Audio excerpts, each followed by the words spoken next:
Hi there, my name's Alex and I run the Autism Acceptance page on Facebook. Obviously, if you're seeing this on Facebook, you will know that. If you're seeing it on YouTube, I will drop a link in the comment section to my Facebook page where you can go along and check it out. I cover a wide range of topics from a neurodiversity standpoint, but a non-woke one. And if that's something you would like to see and be interested in, then yeah, check out my page. Today I want to talk about autism in the workplace. Now, we live in a non-autistic world and it's all geared for non-autistic or neurotypical people.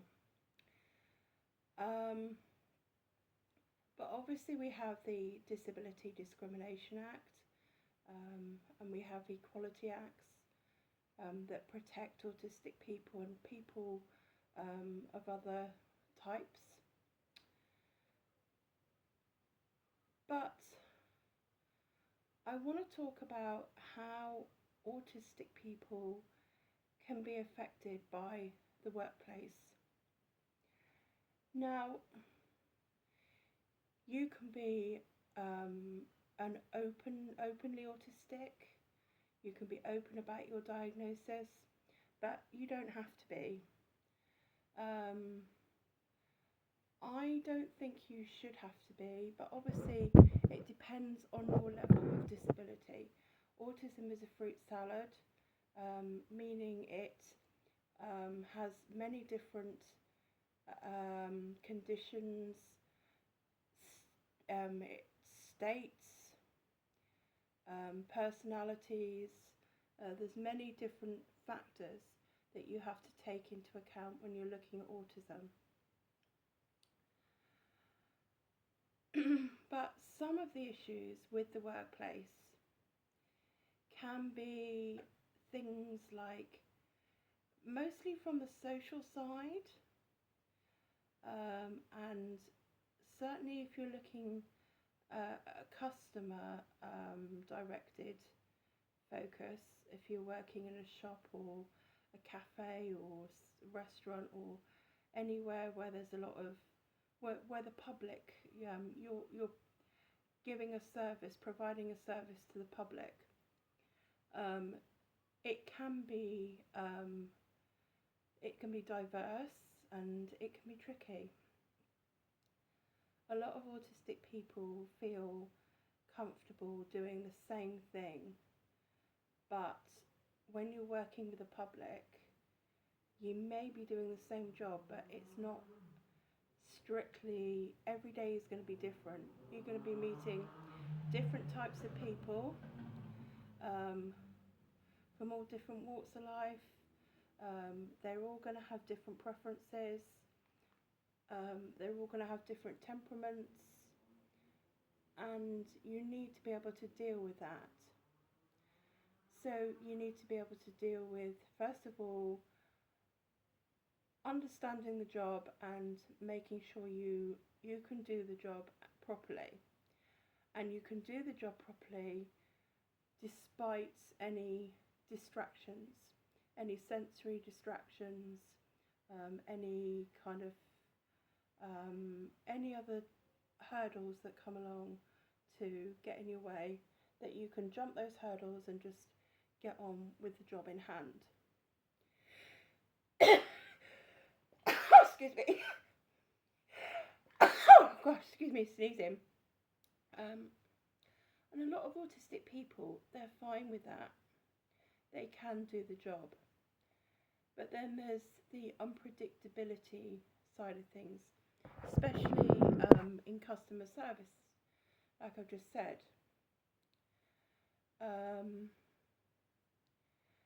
I'm going to start with this,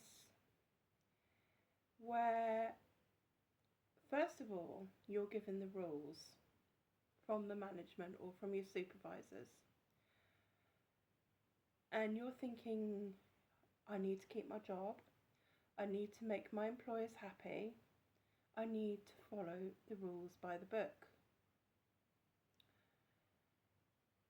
But you don't want to seem stuffy, and there are also some people that don't follow the rules by the book. There are some people that find get-arounds, some people that find loopholes, and some people that know what they can get away with. Now, for me, in my place of work, I've been there for a long time, and I'm quite relaxed there, and I know, we know everyone. They don't know about me, but they know. I know what I can get away with, what I can, the wiggle room. I know where the grey areas are, and I accept them. I'm not this goody two-shoes, and I certainly won't tell on people that break the rules. I'm just like, I might be like sort of, hey, Mr. Jones is watching you, you don't want to be doing that, but it's up to you. Just giving you the heads up. But I will do certain things. I will break soft rules. And I will adhere to social staff etiquette. But for some people, they can't do that. It's about rigidity. And I've been at my workplace long enough to know that I've got the confidence to do. I know the layout, I know the score, and I'm fine with it all. But there are some people who may not, who may come in later and may not. And the idea of having different bosses. Now, you've got the paid managers, but we have runners who aren't managers, and anyone could be a designated runner. And you've got someone, from an autistic point of view, you've got someone who's not a designated boss, who's not employed as a boss or employed as a supervisor, telling you what to do. So that can be a bit like, oh, okay. So 1 minute someone's your colleague, and the next minute they're being supervisor and they're telling you where to go and what to do. So that can be a little bit disgruntling sometimes. And say, I'm all right with it where I am. We all know each other, and we know who the designated supervisors are and what's, the score most of the time. So that's all right. And then there's certain people, that certain supervisors or certain managers that you can do certain things in front of, like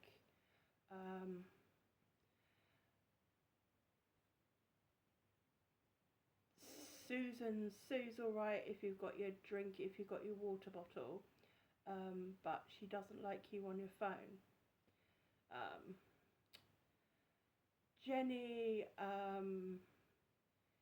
she doesn't like you having drinks at work, but she's all right if you need to come off to go to the toilet.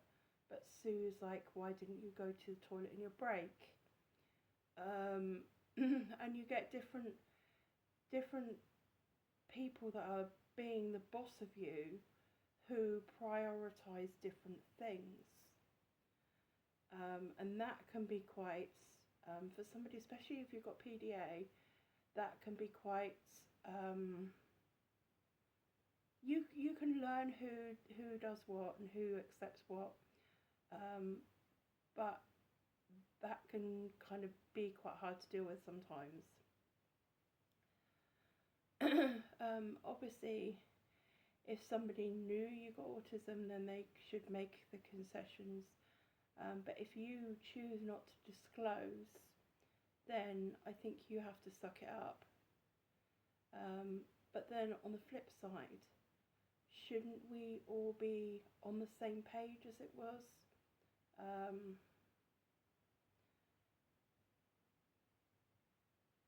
It's a hard one.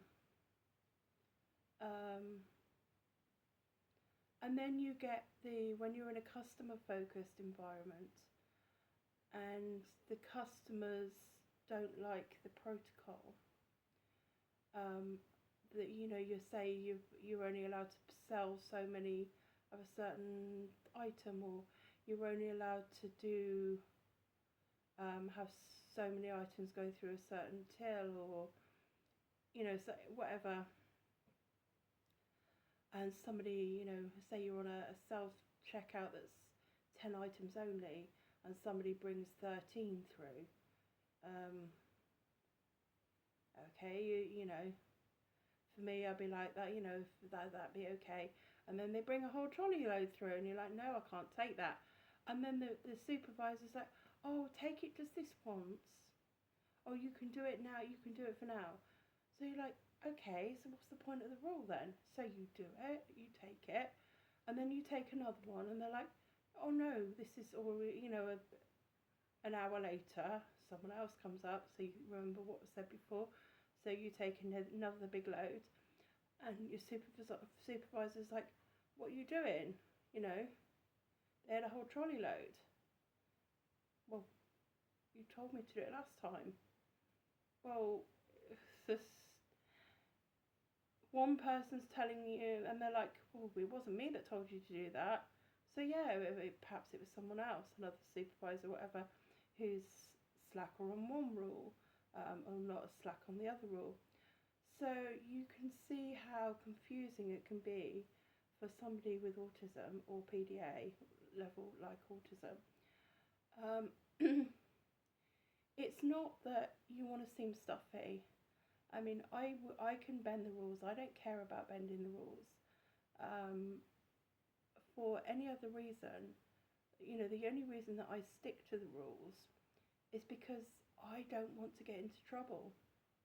Because for me, my mind goes straight from, if you don't follow the rules, then eventually you're going to lose your job. If you lose your job, you're going to not be able to pay your rent, not be able to pay your bills, you'll be kicked out and you'll be on the street.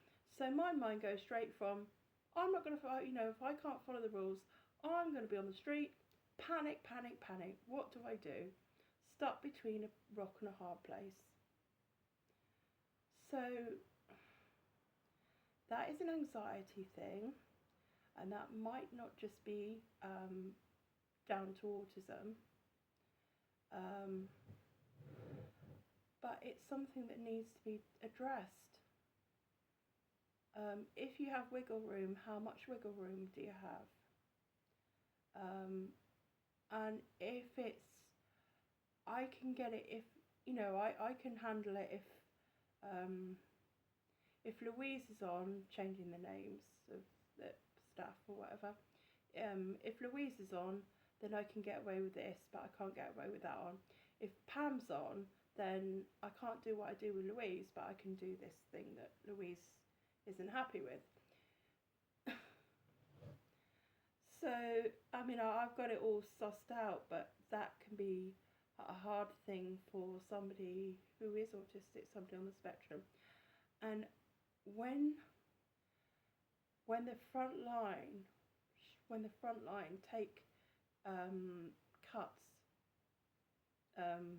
make cuts, or they deal with faulty equipment,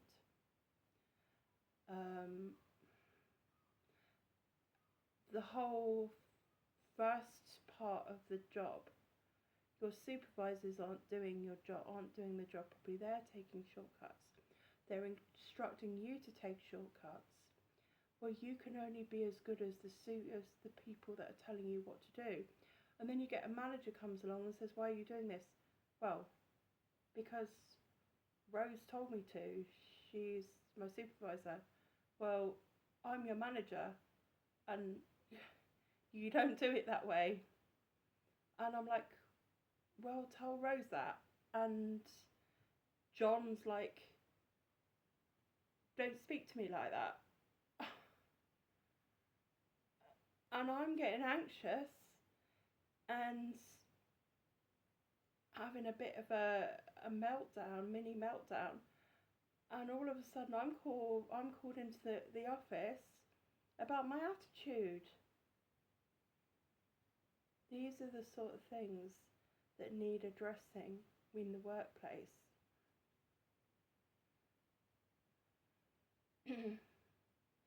And I think especially with somebody who is autistic, but I think it's good practice to adopt that strategy for anyone in the workplace. But it is that kind of like, I guess, the naivety, the wiggle room of how much can I get away this far and no further, how much can I get away with, and you might not fully understand the cut-off limits from the unofficial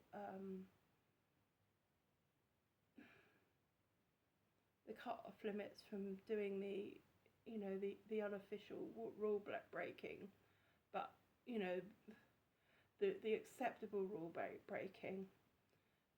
So you're breaking the rules, and your supervisor's telling you, or your supervisor's okay with it, or one supervisor's okay, a couple of supervisors are okay, the others aren't. So who's okay with the rule break? How much can you take the rule break? How much can you expand the rule break? And it all gets confusing and anxiety driven. So I don't find those problems that much now, but a lot of people will struggle with that, and it will make them anxious, and it will make them worry about their job, whether they're going to keep their job, whether they can keep their job, and it will affect their performance. They may panic and snap, and that may be interpreted as a bad attitude. I've had that before, where I've been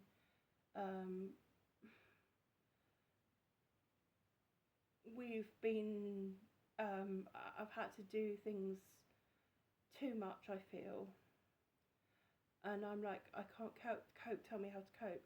And they're like, oh, well, everyone else, with it, you should do it with this situation. And then I end up snapping, like, what am I supposed to do? And then all of a sudden I'm in the office because I talked back and I snapped at them. They don't know I'm PDA, and I don't want them to know. But, you shouldn't have to disclose something like that for workplaces to be sensitive to you as a human, and think that maybe somebody is struggling with something like that, with knowing how to prioritize between see, for me, PDA goes, at one point I buck against authority, and on the other hand I'm scared of authority if I know it can have a devastating a big negative impact on me. So yeah, these are just some of the obstacles that somebody with autism and PDA can face in the workplace. Okay, I hope that's helped. Love and peace to you all. Feel free to show this to your boss or anyone that you think this video might help. And yeah, remember, you're stronger than your struggles. Bye for now.